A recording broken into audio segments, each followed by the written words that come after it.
This is the YOB ConvoCast, one-on-one conversations with your other brother's authors, community members, supporters, and friends.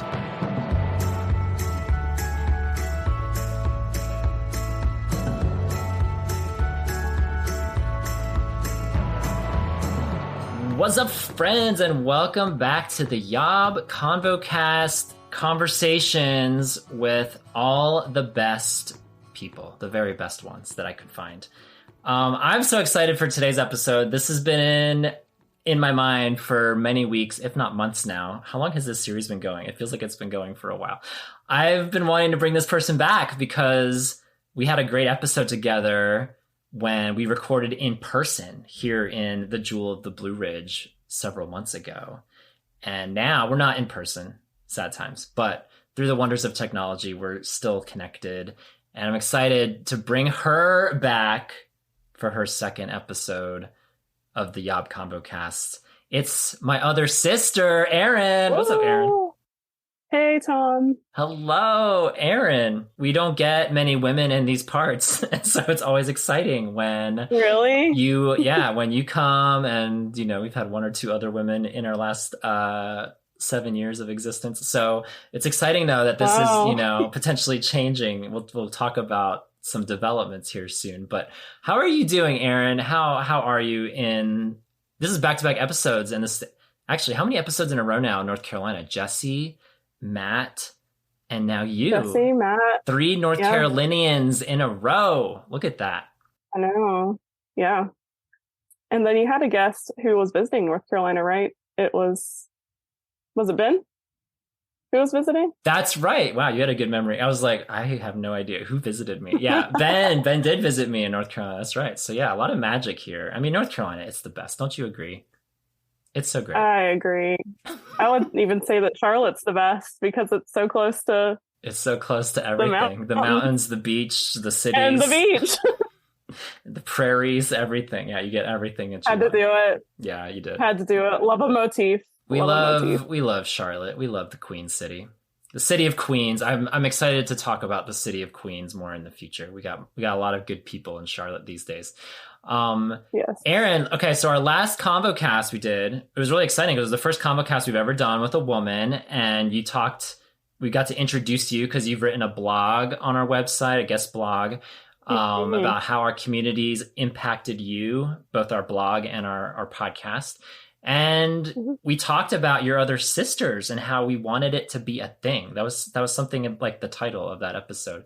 And so it's been several months now since we had that conversation, since we recorded. You've had several women reach out to you, email us that I've then passed along to you. So like, what's the update on your other sisters and how the community's rolling on your end? The people want to know. Yeah, the people want to know. Yeah. So, glad to be part of her story for YOB. So back in January, we were really just kind of laying some norms, setting some rhythms for the community, like Zoom calls every 2 months, which turned into every month. Was my goal. And then we ended up kind of getting to that. I attended Revoice back in June, and that was a really huge moment, I think, because I got to meet a couple of the women that I've already connected with. And then I got to meet up with potential YOSers in the future. I've just kept in contact with them. But they don't have a context for YOB. So the way I would approach them is a little bit different than those who have a context for YOB and have been invited into YOS by maybe a friend or someone that cares about them. So I have spent most of my time connecting with and chatting with women who already have a connection with YOB. There's about 20 or so that I consistently talk to, and I've been able to connect them with other people, whether YOBers or people that I met at Revoice or people that I know somehow through other means. I'm yeah, got a lot of connections either from college, from doing missionary work in Cambodia, or being a part of other online spaces. Pretty well connected, I would say. So through all of those means of connection, I've been able to get people less lonely, I guess, hopefully. Yeah. Hopefully. Hard to measure that, but at least, getting people that are like-minded together, that are logistically, physically nearby. And we're also about to start reading Heavy Burdens by the queen herself, Bridget Eileen Rivera. We'll be starting that in a couple weeks. So, also, there are 3 women in the Charlotte area that I've been able to hang out with a couple times. And we're actually hanging out on Sunday to go to a field hockey game. Field hockey. Insert, of course you would. So, my plan is to get a beer and chat it up because, I don't know what I'm looking at. I might learn something about field hockey. If there's something our YOB community can rally behind, it's #sports. We love sports in this community. So that sounds like a great time. That is so cool, Erin. Something I wanted to chime in with too, when you talked about Revoice, something that made my heart so glad, because I wasn't there, sad times. I wasn't at Revoice this year, but y'all sent pictures of like you and some of the other YAS people. Yeah. Got to like go over to the YOB. There was like a YOB house, I guess, in St. Louis. The YOB house. Like there's like 10 guys staying there or something. And there's this like precious picture. I love it so much, of all of you on the porch of this house. And some of you are like sitting down, some of you are standing up. And it was just like, honestly, I'm going to be on it. Like it brought a tear to my eye to see men and women connected through this community, connected at Revoice, like to see all of you in one frame together. Like a lot of our community members, some of our other leaders got to meet you in person for the first time. And it was just such a cool moment for me to see from afar. And it's been fun to bring you in. Like you've joined some of our leadership calls, because we are having lots of really interesting and dynamic conversations and progressions about making your other sisters a thing and stepping toward that hopefully in the near future. So I'm just so excited. It's been so fun to see you get integrated and for you to integrate other people, and for us to do some hangouts. We've done some city hangouts here in North Carolina this year, and so it's been fun to just get together with you and the sisters and the brothers, this whole little family that's forming. It's a beautiful, beautiful thing. I can't wait to see what happens next. Yeah, it's been so sweet. And I think Revoice really helps me cast some vision for what could be ahead. Yeah. I'm so excited. We could talk all day about the progressions and the things, but we're going to save some of that for the future. But right now, Erin, we're in the middle of a series. I don't know if you've heard. Really? No, you listen to every episode. What kind of series? We are in the middle of a series called Spanning the Spectrum, and we are examining sexuality, sexual identity, orientation, attraction. There's all kinds of language you could use and dress this up with, but we're just seeing how different our community is, how similar yet how different. And it's been so fun. I've enjoyed getting to connect with all the people that we've connected with this summer. And I knew when we started this that I wanted to bring you back and I wanted to get a woman's perspective. And you shared a little bit about your sexuality, I feel like, in the previous episode that you did. So that can be a starter's course for people who want to learn about you. Go back and listen to Erin's first ConvoCast. I'll link that in the episode notes. But today we get to go a little deeper. We get to figure out a little bit more about who you are and how you got here. So Erin, you know the flow, you know the format. The sand is flowing in the hourglass. You know how this whole thing goes. What language would you use to identify yourself today? How would you describe or define your sexuality? Well, first and foremost, when I think about how I identify, I think of being attracted to fictional men written by women, like Mr. Darcy. Okay. Yeah, I'll say it again. Yeah, say it again. I need to track this. Fictional men written by women. Written by women. Okay. Yeah. So like we're talking Mr. Darcy from Pride and Prejudice, Jane Austen, Laurie from Little Women, Louisa May Alcott, and the hot priest from Fleabag, Mrs. Phoebe Waller-Bridge. I thought herself. I have no idea who those other people are. I thought you were gonna say and Edward Cullen from Twilight and You know, what else? Who else? I was Team Jacob personally. Team Jacob here. See, I know my own toxicity, and both of them are so toxic, but my brand of toxicity would go for Edward, unfortunately. I'm so sorry for you. But I know, me too. That's so interesting. So your sexuality is fictional men written by women. Okay, that is a unique take. That's the first layer. Okay. That's the first layer. But I feel like on a more serious note, I guess, there are several labels that would suit me. But I just typically say that I'm queer. And if people are not satisfied with that, or if I feel comfortable, I might even say bisexual or pansexual. I remember when I was growing up, and Tom, probably when you were growing up as well, that queer was used as a slur. For sure. And yeah, I'm so glad that it's been something that's reclaimed.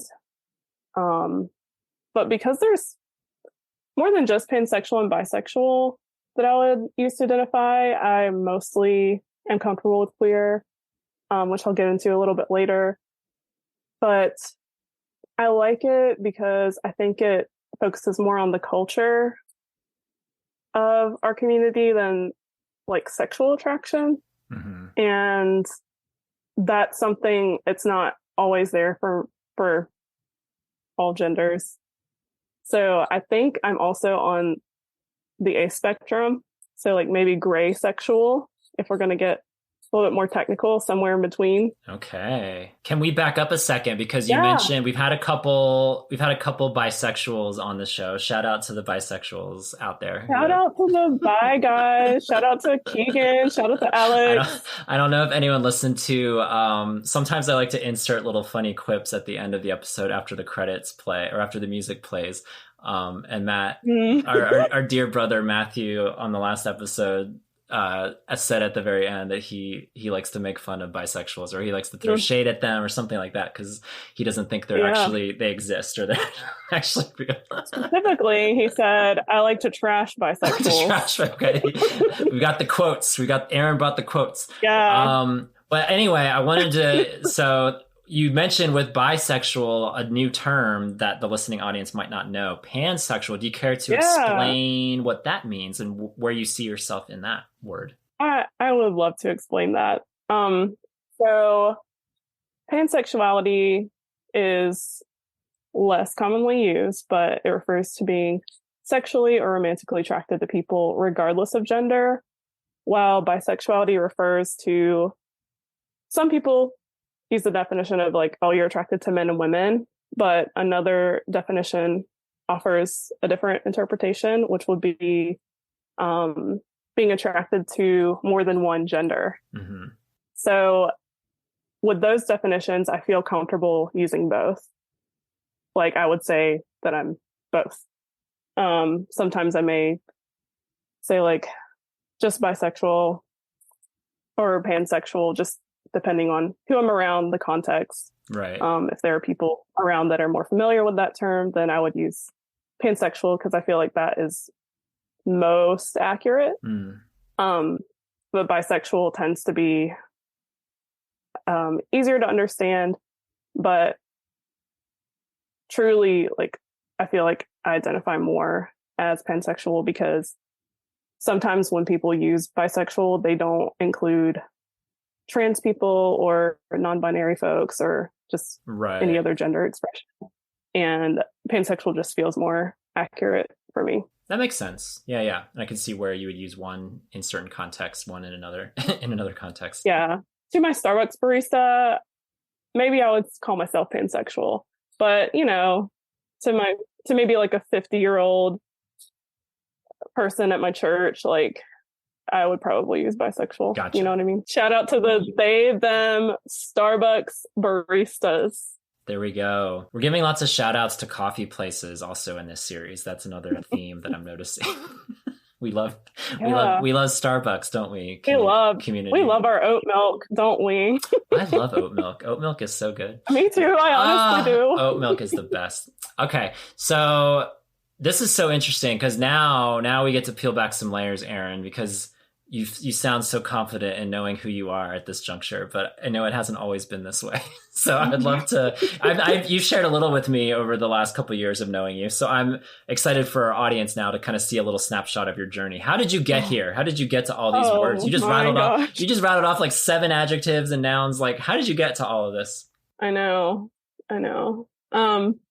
So growing up, I had crushes on enough men in the media and in real life to where I knew that I wasn't just attracted to women. So that's definitely a contributing factor in not really exploring my sexual identity until much, much later in life. And also, to go along with the series theme, my Pirates of the Caribbean experience was that I found myself like just staring speechless at Elizabeth, but I just had no language or thoughts as to why that was. I was attracted to Captain Jack Sparrow, but I was obsessed with Orlando Bloom to the point where I sent him a birthday card when I was in 5th grade. Whoa. And like dressed up for his birthday, which in 5th grade meant like khakis and oh my gosh, just a we've regular shirt. So much Pirates of the Caribbean references in this series too. Oh my gosh, all the themes. Yeah, we're giving a lot of free advertisement. So I think I will refrain from giving any more plugs to big business. Mm-hmm. But you know this series that I'm talking about. So I was obsessed with Orlando Bloom. I even watched the Lord of the Rings series, and my cool best girlfriend also loved Lord of the Rings. So I was like, oh, let me read all of the books because she likes it. Interesting, but all right. And then that franchise came out with a sequel. I was 13. Okay. And I remember when the character Calypso was introduced, and I was just entranced by the actress. But I thought it was maybe just the nature of her role and the character, kind of like a mystical, like witchy island girl. So again, I didn't really think too much about it.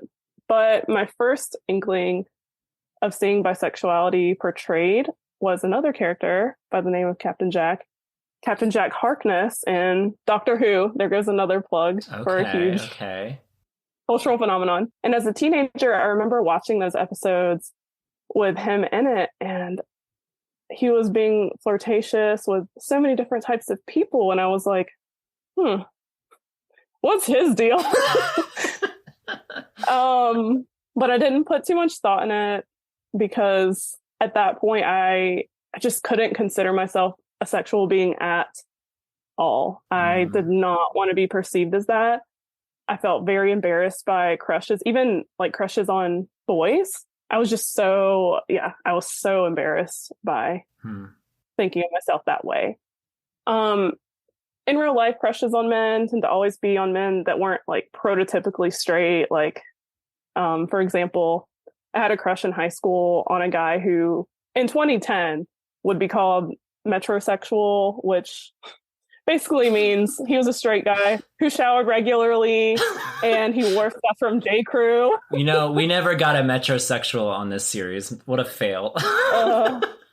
No, it's okay. It is. I forgot all about that term. Yeah, I forgot all about that term. Wow. Yeah, what a blip in time. But yeah, we don't need to phase that one back in. Let's all just shower. Straight men who shower and can dress decently. Yeah, exactly. Yeah. Oh my gosh. And I found myself as I was getting older in significantly intimate relationships with women. These women were typically women that I thought were really pretty.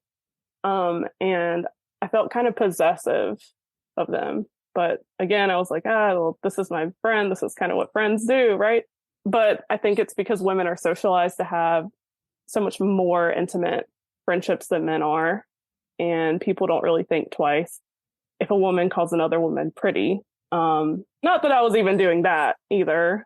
But my actions weren't deemed as suspicious, like, having one-on-one conversations, having sleepovers and things like that can tend to be stigmatized or looked at curiously by nosy people, I would say. But even if they were suspicious, they would have probably operated in denial, more than like a precautionary type of stance. I also remember having a little crush on a friend who was assigned male at birth, but was transitioning while we were in high school. Oh, wow. So that was back in 2008, and that kind of exposed me to gender incongruence. And then, like, basically from birth until I graduated college, I have been in different Christian denominations that really gave no other option but to be straight and get married to the opposite sex, but to also wait to have sex until marriage. Right. You know, there's not a place for celibacy for the Protestants that I knew of. Too Catholic. That's too Catholic, especially for the more reformed. I know celibacy, it kind of just drips with like 15th century connotation or something. Yeah, that word. There's something about that word sometimes. Yeah. I just kind of going back to feeling embarrassed about crushes. I just felt so over-sexualized as a teenager. And I was so not comfortable with that. So many purity conferences about girls, you just need to cover up and be modest and blah, blah, blah. And I was just like, oh, I'm so overwhelmed that people could look at me like this, especially like men in my church. Ugh, gross. And so I was like grossed out by that and scared to bring attention to my body, basically, or to think of myself as a sexual being. Yeah. And I didn't have space to consider that I might not be straight, unfortunately, because of that distorted and anti-gospel view that made me equate not being straight with not being a Christian. Yeah, and I wanted to say real quick, like, this is already like why I'm so glad you're on this show and in this series and in our community, certainly, is just like, a lot of us grew up in purity culture, but as men, we inherently just have a different perspective and a different view of it. Like, we might be able to understand a little bit about what you're saying, but you lived it. And so I love just getting to hear the other side of the purity culture from a woman's perspective growing up in that era of time. I have a couple blogs written about it. We've talked a little bit about it in the community here and there, purity culture, but your perspective is just so valuable to hear, and just hear how that affected you and affected your sexuality that you repressed or didn't consider for so long. So I'm curious to hear now, like where it went from there. Once you escaped purity culture, or what was that like? Yeah. Oh my gosh. Have I escaped purity culture? Or have you? Yeah. Have you? Have we? I don't know. Yeah. So in college, I didn't date. However, because I was studying sociology, I studied romance and I studied dating in a couple of different classes. And I remember being really drawn towards the idea of commuter marriage, which it's pretty self-explanatory, but it's basically where two people are married, but they live in separate places and might come together on weekends or something to spend time with each other, but they live apart, possibly to take care of a parent or to work in that particular city, whatever. But I just remember being like, wow, that's so appealing to me. But I was still like, I couldn't ask myself why, because it was just still such a long road ahead. Yeah, I think I would have just equated it to like a high value for alone time. I'm very introverted, even though I'm pretty social. But now I see that it may have just equated with like, okay, that would be like less chance of sexual intimacy, or like less chance of like pressure to be intimate in that way. And I think I was also delusionally optimistic that I would financially be able to live alone when I was like 19, 20. I attended an Anglican church when I lived in Cambodia. So I graduated college. I moved to Cambodia for 2 years. And that was the first time that I had context for Protestants choosing to be celibate. Because in the tradition, the Anglican tradition, there's room for celibacy. And at that point, I hadn't been exposed to that. The church that I went to even had a group for sexual minorities that was led by my priest. And that was the first time I'd heard of something like that too. But again, I was like, oh, that's nice for people it applies to. I was dating a guy at that time who lived in Cambodia, and I just had this picture of like, oh, I'm gonna get married to him. We're gonna live in Cambodia forever. But obviously, as you can see today, I got ahead of myself, and I just felt like, oh, my dreams are shattered by this breakup. Like purity culture said, I'm supposed to marry the first guy I date. Like, oh, this is it. And also I was a missionary. So it's like, oh my gosh, there's not really many guys out here to date anyway. Yeah. People were super invested in our relationship, which made the breakup even worse. It exacerbated like getting in a healthy place. And that was probably the first time I ever asked myself, like out loud, alone, like, am I straight? I can't completely, I don't know. I can't completely explain how that thought process came about, but I think I was in a vulnerable enough place to really think about like, what are the things that are upsetting me about the end of this relationship? And it largely didn't have to do with the person I was with or like the missed opportunity of marriage. But, that might have something to do with it. Mm-hmm. But I really didn't, I could not pursue that any further because I was trying to survive in Cambodia and kind of heal from heartbreak, which was just impossible. I was around him all the time. And I was also healing my own Southern identity, my own identity as a woman, being comfortable being a woman in the sense that I acknowledge myself as a sexual being and I acknowledge myself as being created by God, not as something like inherently tempting or inherently bad, really. Yeah. So I just had a lot of identity redemption to do and during that time before I even got to closer to where we're at now. So that happens. I'm back in the States. Then COVID happens and, I'm just scrolling on TikTok and I'm like, I'm getting a lot of queer content.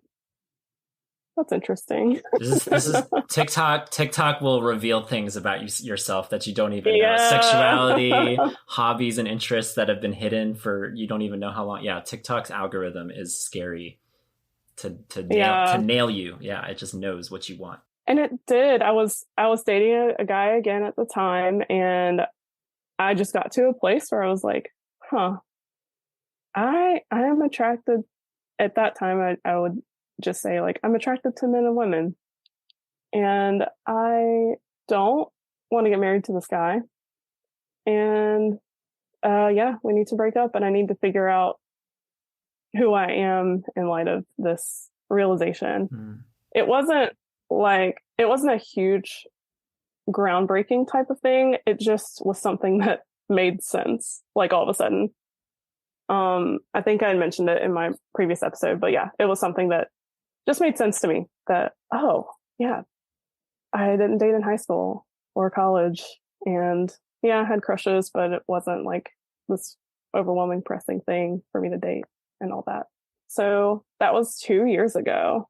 And even before that, I was listening to YOB. I was listening to YOB as kind of like an aspiring ally, as someone who just wanted to hear from different perspectives. I'd been exposed to side B before in an academic setting. But then when I became more honest with myself and came out to myself, I started listening to YOB differently as well. Yeah, that's so cool. To hear the journey, going to the other side of the world and coming back to this side of the world, and then a pandemic coming about, and just all the things that you've been processing the last few years. And now here you are, more than an ally, so much more than an ally now. I'm curious, Erin,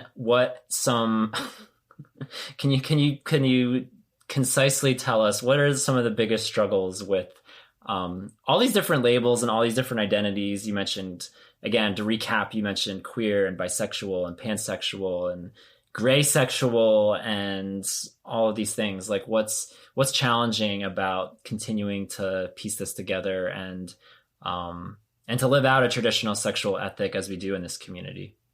Yeah. So I think because of my other conflicts with my other identities, I'm pretty used to external or internal attitudes of not being blank enough. Mm-hmm. So there's that. I mean, like being totally dismissed from my experience, it can be hurtful. People tend to think in pretty rigid terms.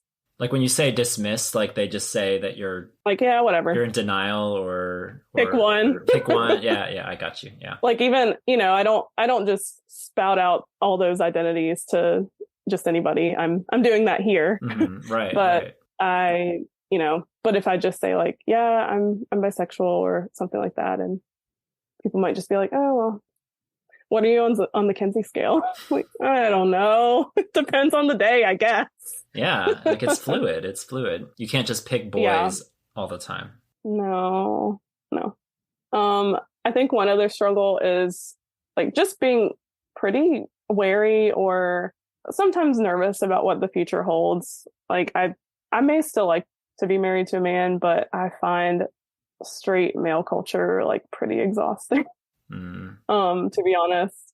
And I tried so long to fit into that world, not because I had gender incongruence, but because I felt like that was the best way to survive and to also feel like I belong in the world. Mm-hmm. It's obviously not that I don't value men. Like I obviously value men. Most of my friends are men, but they're mostly gay men. And straight culture can like breed lots of toxic beliefs, like internalized misogyny and homophobia. I know you guys are going to be talking about Barbie, so I'll let you guys. Spoiler alert! I'm just gonna say. Oh, sorry. It's fine. I'm just gonna say, shout out to all the Allens in the world. That's what I'll say. There may or may, just to clear the air, there may or may not be a Barbie podcast coming soon. Sorry. Erin just let no, it's fine. We'll leave it in there. Shout out to the Allens. We heart the Allens of this world. Yeah. I can resonate with straight culture being exhausting, and I have a particular fondness for like our YOB community and for, call it what you will, queer culture, gay culture, SSA culture, whatever you want to call us. Like there's something about our masculinity, which also has femininity. Like we're trying to find that equanimity, it's like there's merit and there's value to both sides of the spectrum and everything in between. And so I think, not to say that we're a perfect community, because we are vastly not a perfect community, but I can resonate with that. Just like, and I know a lot of our community can resonate with that too. What are some of just the blessings? I know you're just like so involved now in this Your Other Sisters community that's coming up, so that's definitely an obvious one. But even within that or beyond that, like I'm curious, just like I don't know, where are you finding joy in discovering more about who you are today? I find that I have to make sure that the hatred of my lust doesn't turn into self-hatred, and that I hate my lust instead of the fact that I find lots of people attractive. Interesting. And another thing I would say is, I think that what also gives me joy is that I feel more like myself than I ever have. Like I went through a lot of redemptive identity development in my mid-20s, but I'll be 30 next week. And I feel way more like myself and more comfortable to be myself than I ever have. And it's not without the support from YOB, from you, from my roommates who are awesome, and the women that I've been able to meet who have given me so much insight. And I don't find a safer place but with queer women, honestly. And if I may, I know the sand is not there anymore on our top half. But we're good. I did want to share this quote. Queerness is kind of something that's described for those who exist outside of what society mandates. And so it's fitting that the term now defies all restrictions of love and self that the world has placed on us. So obviously, as a side B'er, we're not taking that to an extreme, but what we can take away from this is that we can experience love through our chosen family, through friendships, through for those who choose celibate partnerships, things like that. And it's about non-normativity. It's about, not conforming to maybe what the church wants us to do. And that also kind of leads me to a compliment that I got from one of my friends. And she basically said that, it seems like you're really happy now, and that you have kind of found your place, and you have figured out what you need to thrive and what you want. And it's not what Christian culture tells you what it should be. It's not marriage or a man or motherhood. I don't need a marriage or children to be more holy. I have the Holy Spirit. We have the Holy Spirit. Amen. We don't need merit, those things that say marriage isn't supposed to make you happy. It's supposed to make you holy. Well, okay, but what if there are tons of people that don't even get married, like Jesus? Yeah. What do you do with Jesus? Yeah. Like Jesus would be left out of those couples, small groups. Is there a small group for Jesus to join? Yeah, absolutely. I know. What small group would Jesus join? But yeah, I just feel so relieved from the pressure of getting married, having kids, and living the life that I think had been overvalued for so many years, for my entire upbringing until now. I mean, that's still the norm, obviously. And I know that there are people in my life that are maybe concerned that I'm not married yet. But what they should know is that, man, I am the happiest that I've been in a long time. And I know myself better than I ever have. And my faith has just gotten stronger because I'm forging a path that is not easy. It's not what's kind of expected.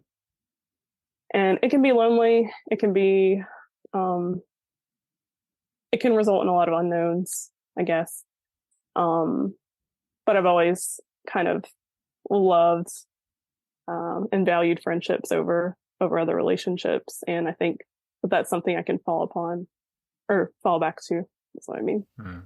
The found family that we have in Jesus, but then even more specifically, the found family that I've made in the past couple of years. Found family, chosen family. Yeah, it's been great. And I love, I love that you're entering the 30s. Happy early birthday. You share a birthday with my sister, which is going to be so fun to keep up with now for the rest of time, to be able to recognize your other sister. My other sister. Yeah, I have two sisters born on the same day.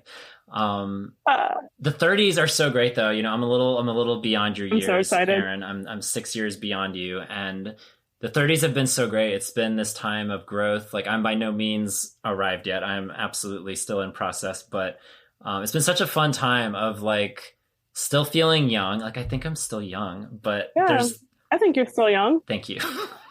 Because sometimes I look in the mirror and I'm like, I'm not young anymore, and my body doesn't do what it used to do. But there's this growth, this maturity that's happening, and especially as YOB continues to grow, and as we incorporate your other sisters, as we continue these conversations and grow our community in new ways. I'm just so excited for all that the rest of my 30s has, and then hopefully into my 40s and 50s too. I resonate with what you said about a sense of uncertainty for the future, because I have no idea what I'm going to be doing or with whom I'm going to be surrounded by when I'm in my 70s and 80s, Lord willing. But but that's for our future selves to worry. And if you would have told me I'd be where I am right now, at 21, 19, when I was first starting to process my own sexuality. Oh my gosh. I would have freaked the flip out. So I'm glad I don't know the things if I knew what my 80-year-old self was doing right now, I would probably freak out. So I probably don't need to know that. And I'll get there when I get there. I'll be laying flat on my face, torn cloth, proper Jewish mourning style. Yes. Tear that sackcloth. This is a great, such a great conversation. Erin, I'm not we already teased and spoiled that there's a Barbie podcast coming soon. So we don't necessarily need to severely spoil the next episode, but the next episode will be the last of this Spanning the Spectrum series. I've teased it. I have mentioned it a few times throughout the series that I would love to share some of my perspective on not just my sexuality, but even just having some new perspectives from listening to all of these episodes, being a part of all of these episodes that we've done this summer. And I just think it would be fun if we had a little sequel. That's all kind of what I'm saying, maybe for next time. I love a sequel, Dead Man's Chest. Is that another Pirates reference that I don't understand? I don't understand these cultural references. I'm so ill-equipped in that regard. It's okay. You have homework. It's fine. Okay. I did see Barbie though, so I'm up. Oh, yeah. I'm up with the zeitgeist. So stay tuned, y'all. Stay tuned for next time, our finale for the Spanning the Spectrum ConvoCast series. Before we get there, though, if you have any thoughts on Erin's episode, if you're a woman listening, okay, first of all, if you are a woman listening and you have not reached out to us yet about joining the coming community, the already here, what are you waiting for? Of your other sisters, yeah. What are you waiting for? Send us an email, contact@yourotherbrothers.com. Put something about Yas or your other sisters in the subject line. And I will happily forward you to Erin, and she would happily love to hear from you. And so, like she mentioned, she's got like 20 some women in this community that has been born through YOB. It's just been so fun to see from afar and to see from up close a little bit too. So it's been fun to see how that's going and continuing to grow. So please reach out, comment on this episode. If anything that Erin shared speaks to you, go to our website. Yeah, go to yourotherbrothers.com/podcast, find her ConvoCast page and leave a comment. Tell us a story. Would love to hear. Love to hear how Pirates of the Caribbean affects you, because it clearly has affected so many people, more than I would have ever thought. The effect it has had on a generation. Clearly. Erin, thanks for taking the time. It's so fun to chat with you. I hope we do it more often. I think we will. Maybe we will. That's a good idea. I think that would be great. For your 30s, for my 30s. Yeah, I think it would be great to talk more. All right, friends. Until we cast our next combo, our last one in this series next time. We'll see you then. Bye, Erin. Bye. And then at the end, I'll circle back with you about the finale, which I'm so glad you're willing to take part in as well. I was kind of hoping you would be up for that, so we can talk about that at the end. Yeah, like a couple, literally like a couple of seconds before you texted me, I was like, I would really like to kind of moderate that episode. And then you texted me. Aw, I'm glad we're on the same page.